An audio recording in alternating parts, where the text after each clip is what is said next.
Esta é uma versão falada dos artigos que escrevo lá no blog da TBT Arquitetura. Medir e sentir o espaço construído. Arquitetura sensorial, partindo de sentir e perceber o espaço habitado. Tive uma irritação com um cliente de consultoria que não demonstrava nenhuma sensibilidade com o espaço que iria usar durante várias horas por dia. Em outro caso, a cliente era completamente indecisa sobre como ornar o espaço para atendimento de pacientes durante um período do dia e dividir a função do espaço com o local de estudos em outro período de tempo. Claro que isto não é um caso isolado e grande parte das pessoas não se atentam aos detalhes ou gatilhos que o espaço construído pode despertar nelas. Com estes clientes especificamente tive de criar uma abordagem mais profunda sobre como é nossa percepção ao chegar, ao sair, como é o ambiente ergonomicamente falando para não acontecer acidentes ou o desconforto de estar sempre atento para não bater o dedinho no canto de algum móvel. Fazer exercícios de visualização do espaço sempre são bem vistos e aceitos, por mais doido que seja você andar contando passos, estivar em linha horizontal os cotovelos dentro de uma área de box, sentar como se fosse usar a bacia sanitária para ver se não vai bater a testa na parede do banheiro ou de qual lado da bacia sanitária é melhor para colocar uma lixeira. Clientes como estes não têm nenhuma percepção do espaço ou têm tanta que não conseguem se decidir em como usar ou decorar o espaço. Não se permitem errar ou dar outros usos para o local. Decisões assim os deixam bitolados e extremamente ansiosos na hora de tomar qualquer decisão de reforma e é preciso a ajuda de um profissional para guiá-los na transformação dos espaços. Cada caso é um caso, é algo que costumo pensar sobre meus atendimentos e falo isso com os vendedores que efetuam as vendas do meu serviço em uma multinacional da construção, pois não dá para padronizar todas as experiências e criar uma única entrega. Cada casa possui os seus mais diversos moradores e cada um tem um traço de personalidade mais forte que por sua vez desperta os diferentes traços de arquitetura e por isso é bom sempre aprender sobre a ciência das cores. Existem traços afetivos que geram gatilhos emocionais também através de uma cor preferida, uma forma de organizar, ou não, um ambiente e isso implica em formas diferentes de sanar seus problemas. Como pensar em casa de vó sempre que vê um fogão a lenha, pano de prato bordado ou um filtro de barro, estes elementos provocam gatinhos de cuidado, amor, carinho na maioria das pessoas e isso pode ser usado nos projetos para trazer ambientes de aconchego e acolhimento. Não podemos descartar nenhuma possibilidade de algumas pessoas terem casos mais graves transtornos mentais ou hipersensibilidade a ambientes muito carregados de texturas, padrões geométricos e cores. Muitos ambientes mal planejados podem agravar sintomas de ansiedade, taquicardia, claustrofobia e depressão. Em parâmetros médios em que a maioria das pessoas podem fazer valer as dicas aqui apresentadas abaixo, vou falar mais sobre os espaços e um pouco sobre a percepção que podem e deveriam proporcionar. Pontos que são usados na hora que vou fazer um atendimento de cliente. Claro que não carrego uma lista enorme com todos os pontos, até porque não daria tempo de sanar todas as dúvidas em um primeiro contato.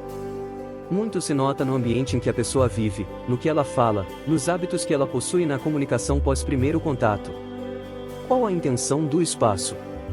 É preciso saber qual a finalidade e a intenção por trás do espaço, qual sensação quer passar reformando ou construindo. Quarto, ambiente calmo. Tranquilidade? Para descanso do morador ou visita?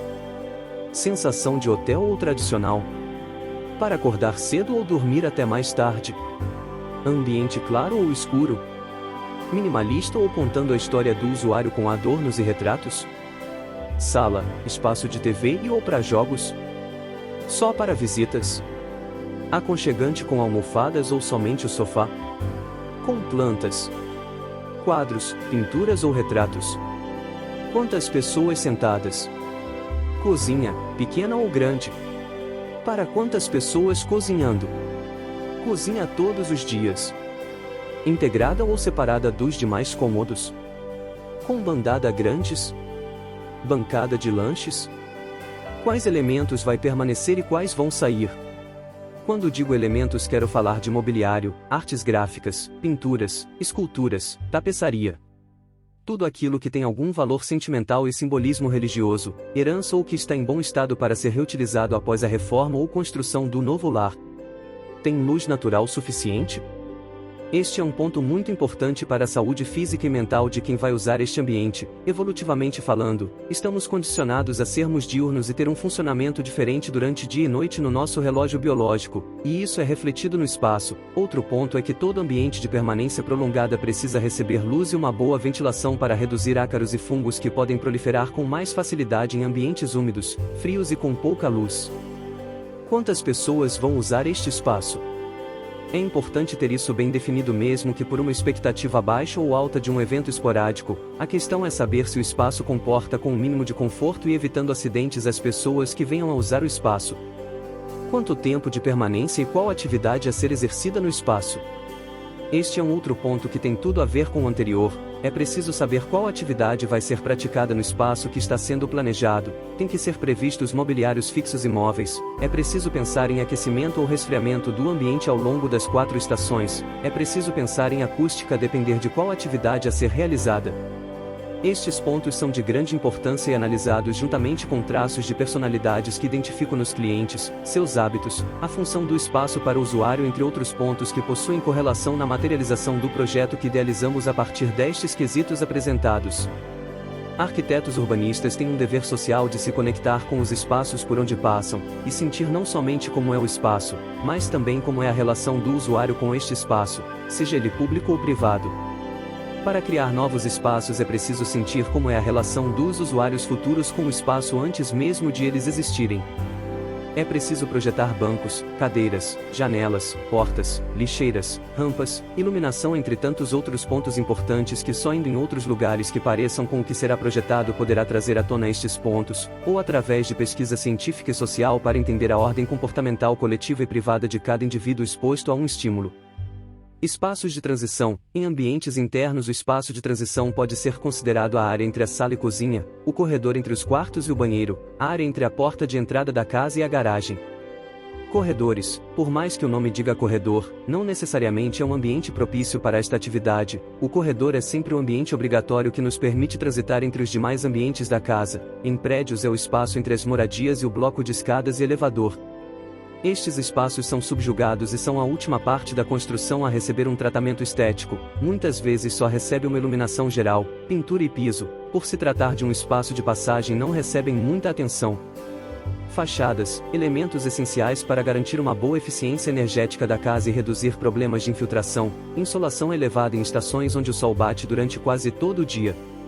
As fachadas que são trabalhadas normalmente com maior cuidado em casas principalmente são as fachadas frontais. As laterais costumam ser de divisa com vizinhos e não recebem tanta atenção, e as de fundo são esquecidas e negligenciadas com o "eu não estou vendo, então não preciso fazer" ou "não vou rebocar agora, é o dinheiro do porcelanato que quero para a cozinha", e nessa negligência é que os problemas aparecem. O gesso mancha, as paredes recebem muita umidade e acabam dilatando mais, criando frestas nas paredes. Em período prolongado de chuva acaba por minar água e mofar a casa, e isso agrava problemas com doenças respiratórias principalmente em crianças.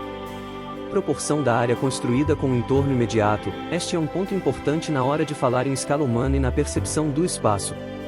Muitas construções são pensadas para fazer uma grande maioria da população se sentir diminuída, desprotegida, vigiada ou oprimida, como é o caso das prisões e igrejas. Sim, a prisão e a igreja estão na mesma frase por ambas terem elementos de opressão e diminuição do ser. Chamo isso de arquitetura do poder, que nada mais é do que elementos trabalhados para causar sensações nos indivíduos ou coletivos, massas que frequentam o espaço construído.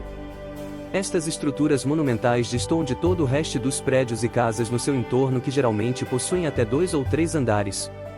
A arquitetura hostil é bem representado por condomínios fechados com seus grandes muros que não dão visão para a rua e criam uma estrutura de não segurança em seu lado de fora por não terem lugar para as pessoas correrem em caso de assaltos. Outro exemplo é as áreas de centros urbanos como viadutos, marquises e esquinas sem passagem para pedestres que facilitam emboscadas para furtos e roubos. Estes elementos podem e devem ser pensados na hora de projetar e na hora que o cliente solicita o potencial máximo construído de seus empreendimentos.